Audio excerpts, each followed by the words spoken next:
জুমার দিনের কিছু সুন্নাত আছে, শুনবেন? জুমার দিনের প্রথম সুন্নত হচ্ছে জুমার দিনের ফজরের নামাজটা জামাতে পড়া। আফদালুস সালাওয়াত ইনদাল্লাহি সালাতুল ফজরি ফি ইয়াউমিল জুমআতি ফি জামাআ। বিশ্বনবী বললেন জুমার নামাজের 15টা সুন্নত মুখস্থ রাখতে হবে। 1 নাম্বার সুন্নত ফজরের সালাত জামাতে পড়তে হবে। 2 নামাজ মুনাফিকদের কাছে সবচেয়ে কঠিন, একটা হচ্ছে ফজরের নামাজ আর একটা এশার নামাজ। এক আলেমকে জিজ্ঞেস করা হলো ফজরের বাতাসটা এত ঠান্ডা আর স্নিগ্ধ কেন? আলেম উত্তর দিয়েছিল, কারণ ফজরের বাতাসে মুনাফিকদের নাকের দুর্গন্ধ মিশে না। ফজরের বাতাসটা স্নিগ্ধ, ফজরের সময় আল্লাহওয়ালাদের আনাগোনা, মুসল্লিদের আনাগোনা, ইসলামের পক্ষের শক্তির আনাগোনা। চিল্লায় বলেন ঠিক কিনা? মসজিদে নববীতে জুমার নামাজের দৃশ্য আর ফজরের নামাজের দৃশ্য ছিল এক। বাংলাদেশে ফজরের নামাজের দৃশ্য আর জুমার নামাজের দৃশ্য এক নাকি? ফজরের নামাজের সময় মুসল্লি নাই, এক কাতার হয় না, আর জুমার নামাজে পাক্কা মুসল্লি দেরি করে গেলে বারান্দায়ও জায়গা পায় না। কথা কোন? তাহলে আগামীকাল ফজরের নামাজটা আমরা জামাতে পড়বো ইনশাআল্লাহ। এত আসতে আর জোরে পড়েন ইনশাআল্লাহ। মনে থাকবে? ইমাম সাহেব কে মসজিদের? ইমাম কই? হাফেজ সাহেব কই? কালকে দেখবেন যে কি অবস্থা হয় ফজরের সময়। জুমার নামাজের মতো ভিড় হবে, আসা যাবে না। কথা কয় না? 2 নাম্বার সুন্নাহ হচ্ছে আসিওয়াক, মেসওয়াক করা। মাতহারাতুন লিল ফাম মারদাতুন লির রাব। মেসওয়াক করলে দাঁত পরিষ্কার থাকে, আল্লাহ খুশি হয়ে যায়। বিশ্বনবী বলেছেন যদি আমার উম্মতের জন্য কষ্ট না হতো প্রত্যেক নামাজের আগে মেসওয়াক করা আমি ফরজ করে দিতাম। সুবহানাল্লাহ। মেসওয়াক ছিল বিশ্বনবীর জীবনের শেষ আমল। এই মেসওয়াক করে বিশ্বনবী শেষ নিঃশ্বাস ত্যাগ করেছেন। আপনার নবী, আমার নবী, ওনার জীবনের সর্বশেষ আমল ছিল কি? সুবহানাল্লাহ কইবেন না? বিশ্বনবী জাইতুনের ডাল দিয়ে মেসওয়াক করতেন। বিশ্বনবী বলতেন নি'মা সিওয়াকিয়া জাইতুন ফাইন্নাহু সিওয়াকি ওয়া সিওয়াকুল আম্বিয়া মিন ক্বাবলি। জাইতুনের ডালের মেসওয়াক কতই না ভালো, কারণ এটা দিয়ে আমিও মেসওয়াক করি, আমার আগে সব নবীরাই জাইতুনের ডাল দিয়ে মেসওয়াক করেছে। সুবহানাল্লাহ। 3 নাম্বার হচ্ছে দুহুন, তেল মালিশ করবেন। বিশ্বনবী জাইতুনের তেল দাড়িতে, চুলে আর গায়ে দিতেন। বিশ্বনবী বলতেন ওয়াদাহিনু ফাইন্না ফিত তাদহিনে বারাকাত। তেল খাও, তেল দাও, তেল মালিশ করো, তেলের ভেতরে আল্লাহ বরকত ঢুকাইয়া দিছে। সুবহানাল্লাহ। তেল দিবেন তো? 4 নম্বরে আত্তিব, জুমার দিনে সুগন্ধি লাগিয়ে যাওয়া সুন্নাত। লাগাবেন? লাগাতে রাজি আছেন? বিশ্বনবী বলতেন এই দুনিয়ার 3টা জিনিস আমার কাছে সবচাইতে প্রিয়। হুব্বিবা ইলাইয়া মিন দুনিয়াকুম সালাস। 1 হচ্ছে আন-নিসা, নারীদেরকে আমি পছন্দ করি। 2 হচ্ছে আত্তিব, সুগন্ধি লাগাতে আমি পছন্দ করি। বিশ্বনবীরে কেউ সুগন্ধি হাদিয়া দিয়েছে, বিশ্বনবী নেয় নাই, এরকম কোন ঘটনা ঘটে নাই। আল্লাহু আকবার। 3 নম্বরে কুররাতু আইনি ফিস সালাহ। নামাজের মধ্যে যখন আমি দাঁড়িয়ে যাই আমার চক্ষুটারে ঠান্ডা করে দেয় কে? আল্লাহ। আবার বিশ্বনবী বলতেন আরবাউন মিন সুনানিল মুরসালিন। 4টা সুন্নাত সব নবীদের সুন্নাত। 1 নম্বরে আল হায়া মানে লজ্জা। আরেক বর্ণনা এসেছে আল খিতান মানে সুন্নাতে খাতনা, এটা সব নবীদের ছিল। আর সেওয়াক, সব নবীরা মেসওয়াক করেছেন। আত্তিব, সব নবীরা আতর লাগিয়েছেন। আর নিকাহ, সব নবীরা বিয়েও করেছেন। চিল্লায় পড়েন আল্লাহু আকবার। 5 নম্বর সুন্নাহ হলো আল লিবাস আহসানাস সিয়াব, সুন্দর জামা পরা। নট নেসেসারি যে নতুন জামা হতে হবে, পুরাতন জামাও ধুয়ে আয়রন করে পরলে একটা সৌন্দর্য আছে না নাই? ইন্নাল্লাহা জামিল ওয়া ইউহিব্বুল জামাল। আল্লাহ নিজে সুন্দর, সৌন্দর্যকে আল্লাহ পছন্দ করেন। পৃথিবীতে সবচেয়ে সুন্দর কে? পৃথিবী সুন্দর, মানুষ সুন্দর, আসমান সুন্দর, জমিন সুন্দর, সুন্দরে সুন্দরে পাল্লা। জানি না কত সুন্দর তুমি আল্লাহ, জানি না কত সুন্দর তুমি আল্লাহ। সুবহানাল্লাহ পড়েন। ইন্নাল্লাহা ইউহিব্বু আইয়ারা আসারা নি'মাতিহি আলা আবদিহি। আল্লাহ তার বান্দার উপর তার নেয়ামতের ছিটেফোঁটা দেখতে চান। আপনি যদি ধনী হন, দামি জামা পরবেন, সুন্দর জামা পরবেন। অনেকে আছে অনেক ধনী, কিপটুসের মতো সিরা জামা পরে, আছে না নাই? আপনি ধনী মানুষ, আপনি সিরা জামা পরছেন কেন? আপনার যে সম্পদ আছে এটার বহিঃপ্রকাশ আল্লাহ দেখতে পছন্দ করে।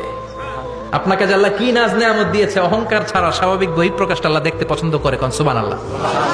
এরপরে 6 নাম্বার হলো ইকসারুস সালাহ আলান নবী, বিশ্বনবীর উপর বেশি বেশি দুরূদ পড়া। বিশ্বনবী বলতেন জুমার দিন শ্রেষ্ঠ দিন, এই দিন আমার উপর বেশি বেশি দুরূদ পড়ো। ফাইন্না সালাতাকুম মা'রুদাতুন আলাইয়া। কেননা তোমরা যে আমার উপর দুরূদ পড়ো, আমি মরে যাওয়ার পরে এই দুরূদগুলো কে পাঠিয়েছে তার নাম, তার বাবার নাম সহ ফেরেশতারা আমার কবরে দিয়ে আসে। সাহাবারা বললেন ইয়া রাসূলুল্লাহ কাইফা সালাতুনা মা'রুদাতুন আলাইক। আপনি মরে যাওয়ার পরে আমাদের দুরূদ কেমন করে আপনি দেখবেন? ওয়াকাদ আরিমতা, আপনি তো পচে গলে মাটির সাথে মিশে যাবেন। বিশ্বনবী বলেন ইন্নাল্লাহা হাররামা আলাল আরদি আন তাকুলা আজসাদাল আম্বিয়া। নবীদের লাশকে খেয়ে ফেলা, নবীদের লাশকে পচিয়ে ফেলা জমিনের সব মাটির জন্য আল্লাহ হারাম করে দিয়েছে। নবীদের লাশ পচে না, নবীদের লাশ গলে না। যারাই বিশ্বনবীর উপর দুরূদ করবেন, আপনার নাম সহ, আপনার বাবার নাম সহ, মালাইকাতুস সাইয়াহিন একদল ফেরেশতা আছে শুধু রাউন্ড দেয় গোটা ওয়ার্ল্ডে। কারা বিশ্বনবীর উপর দুরূদ পড়েছে, এই দুরূদ নিয়ে, এই নাম নিয়ে বিশ্বনবীর কবরে তারা পৌঁছে দেয়। চিল্লায় পড়েন আল্লাহু আকবার। এরপরে বিশ্বনবী বলতেন, জুমার দিনে সূরাতুল কাহাফ পড়বা। কাহাফ পড়া সুন্নাহ। সূরাতুল কাহাফ পড়তে রাজি আছেন? আগামীকাল রাজি আছেন তো? 18 নম্বর সূরা, কোরআনের একেবারে মাঝখানের সূরা। আলহামদুলিল্লাহিল্লাযী আনজালা আলা আবদিহিল কিতাবা ওয়া লাম ইয়াজআল লাহু ইওয়াজা, এই আয়াত দিয়ে শুরু হয়েছে, শেষ করা হয়েছে ফামান কানা ইয়ারজু লিকা রাব্বিহি ফালইআমাল আমালান সালিহা ওয়া লা ইউশরিক বিইবাদাতি রাব্বিহি। আর মাঝখানে আছে ওয়ালিয়াতালাত্তাফ। হাফেজ সাহেবরা উত্তর দাও, মাঝখানে আছে কি? কথা কোন? ওয়ালিয়াতালাত্তাফ একটা শব্দ আছে সূরা কাহাফের মাঝখানে। কোরআনের সব জায়গায় এক ফন্টে আয়াতগুলো লেখা, কিন্তু ওয়ালিয়াতালাত্তাফ মোটা করে লেখা আছে না? ডবল ফন্টে লেখা, মোটা, কারণ এটা কোরআনের একেবারে মাঝখানে অবস্থিত এই শব্দটা ওয়ালিয়াতালাত্তাফ।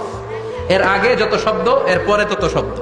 এর আগে যত কোরআনের অক্ষর, এর পরে তত অক্ষর। সুবহানাল্লাহ বাড়িতে গিয়া বিশ্বনবী বললেন, সূরাতুল কাহাফ যে তেলাওয়াত করবে ইয়াকুনু লাহু নূর। এই সূরাতুল কাহাফ কিয়ামতের দিন তার সামনে বিশাল একটা আলো হয়ে আসবে। এই আলো দিয়ে পুলসিরাত পার হয়ে ওই বান্দা জান্নাতের ভেতরে ঢুকে যাবে। আবার বিশ্বনবী বলেন, যারা সূরাতুল কাহাফের প্রথম 10 আয়াত তেলাওয়াত করবে জুমার দিন, শেষের 10 আয়াত যারা জুমার দিন তেলাওয়াত করবে, দাজ্জালের ফিতনা থেকে তাদেরকে মুক্ত রাখবে কে? সুবহানাল্লাহ পড়বেন না? কালকে সূরাতুল কাহাফ দিয়ে সকাল শুরু করতে রাজি আছেন? সবাই রাজি? এরপর তাবকির ইলাল মসজিদ, মসজিদে আগে আগে যাওয়া সুন্নাত। আগে যিনি যাবে উনি কি পাবে? তারপরে গরু, তারপরে বকরি, তারপরে মুরগি, মুরগির পরে ডিম না আন্ডা? আন্ডা। আল মাশিউ আলাল ইকদাম। বিশ্বনবী বললেন, হেঁটে হেঁটে জুমার নামাজে যাওয়া সুন্নাহ। রিকশা, হুন্ডা, সাইকেল, সিএনজি দিয়ে গেলেও হবে, কিন্তু হেঁটে গেলে সওয়াব বেশি না কম? প্রতি কদমে কদমে আমলনামায় সওয়াব দিয়ে দিবে কে? এরপরে বিশ্বনবী বললেন, আদামু তাখাত্তি রিকাবান নাস, মানুষের ঘাড় ডিঙ্গিয়ে সামনে না যাওয়া সুন্নাহ। অনেকে জুমার দিন আসে, সবার শেষে বসতে চায় সামনে, এরকম ডাকাইত আছে না নাই? রাজা মেহারে নাই? বিশ্বনবী জুমার খুতবা দিচ্ছেন, হঠাৎ এক সাহাবী সব সাহাবীর ঘাড় ডিঙ্গিয়ে ডিঙ্গিয়ে সামনে আসতেছে বুলেটের মতো। বিশ্বনবী বললেন, থামো, এজেলেস, বসো মিয়া। ফাকাদ আযাইতা ওয়া আনাইতা, আসছো দেরি করে, আবার মুসল্লিদেরকে কষ্ট দিচ্ছ। যেখানে জায়গা পাবেন ওইখানে বসবেন। মানুষের ঘাড় ডিঙ্গিয়ে সামনের কাতারে যাওয়া এটা ঠিক না। এজন্য জুমার দিন আগে আগে আসার চেষ্টা করবেন। রাজি আছেন তো? এরপরে বিশ্বনবী বললেন, দুখুলুল মসজিদে রাকাতাইন, জুমার নামাজের দিন মসজিদে ঢোকার পরে 2 রাকাত পড়া সুন্নাত। কয় রাকাত? রাজি আছেন? কবলাল জুমা, বাদাল জুমা। অনেকে প্রশ্ন করে, বাদাল জুমা 4 রাকাত, মসজিদে পড়লে 4, ঘরে পড়লে 2। কিন্তু কবলাল জুমা সুনির্ধারিত নয়, অনির্ধারিত। মা কত খুদ্দিরা লাগ, যত আপনার তৌফিকে কুলায় 2 রাকাত করে করে, 2, 4, 6 ইমাম সাহেব খুতবা দেওয়ার আগ পর্যন্ত। আপনি যদি আধা ঘন্টা আগে যান, আপনি 10 রাকাত পড়তে পারবেন। চিল্লায় বলেন ঠিক কিনা? এরপরে বিশ্বনবী বললেন, ইনসাত, চুপ থেকে খুতবা শুনবা। জুমার খুতবার সময় কথা বলা যাবে নাকি? কথা কোন? বিশ্বনবী বললেন, তোমার সামনে কেউ কথা বলতেছে, তুমি যদি বলো চুপ করো, এটাও তুমি খারাপ কাজ করছো। চুপ করো তোমার কইতে কইছে কি? চুপ করো বলে তুমি আরেকটা ভেজাল লাগাইছো। চিল্লায় বলেন ঠিক কিনা? তাহলে জুমার নামাজে কথা বলা যাবে না, কেউ কথা বললে চুপ করো, এই কথাটাও বলতে বিশ্বনবী নিষেধ করেছেন। চিল্লায় বলেন ঠিক কিনা?